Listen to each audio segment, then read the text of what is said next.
حضرت ابو ہریرہ رضی اللہ تعالیٰ عنہ روایت کرتے ہیں کہ رسول اللہ صلی اللہ تعالیٰ علیہ وآلہ وسلم نے ارشاد فرمایا، ہر انسان کے ذمہ ہے کہ ہر دن جس میں سورج نکلتا ہے اپنے بدن کے ہر جوڑ کی طرف سے اس کی سلامتی کے شکرانے میں ایک صدقہ ادا کرے۔ تمہارا دو آدمیوں کے درمیان انصاف کر دینا صدقہ ہے۔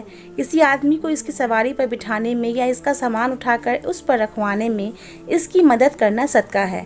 اچھی بات کہنا صدقہ ہے۔ ہر وہ قدم جو نماز کے لیے اٹھاؤ صدقہ ہے، اور راستہ سے تکلیف دہ چیز کو ہٹانا یہ بھی صدقہ ہے۔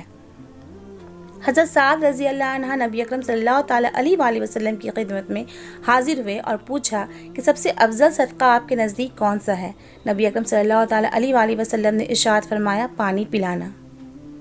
صدقہ اور خیرات کی فضائل: گناہوں کا کفارہ، مال میں برکت، بری موت سے حفاظت، محشر کا ٹھنڈا سایہ، جنت میں خاص دروازے سے داخلہ۔ صدقے سے اپنے مریضوں کا علاج کیا کرو، کیونکہ صدقہ بیماریوں اور پیش آنے والی مصیبتوں کو دور کرتا ہے۔ رسول اللہ صلی اللہ تعالیٰ علیہ وآلہ وسلم نے فرمایا، صدقہ برائی کے 70 دروازوں کو بند کر دیتا ہے۔ نبی کریم صلی اللہ تعالیٰ علیہ وآلہ وسلم نے ارشاد فرمایا، مسلمان کا صدقہ اس کی عمر میں اضافہ کرتا ہے اور بری موت سے بچاتا ہے، اور اللہ تعالیٰ اس کے ذریعہ تکبر اور فخر کی بیماریوں کو زائل کرتا ہے۔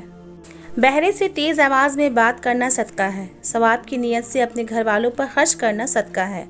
نماز کے لیے چل کر جانے والا ہر قدم صدقہ ہے۔ اپنے بیٹے، بیوی، خادم کو کھلانا صدقہ ہے۔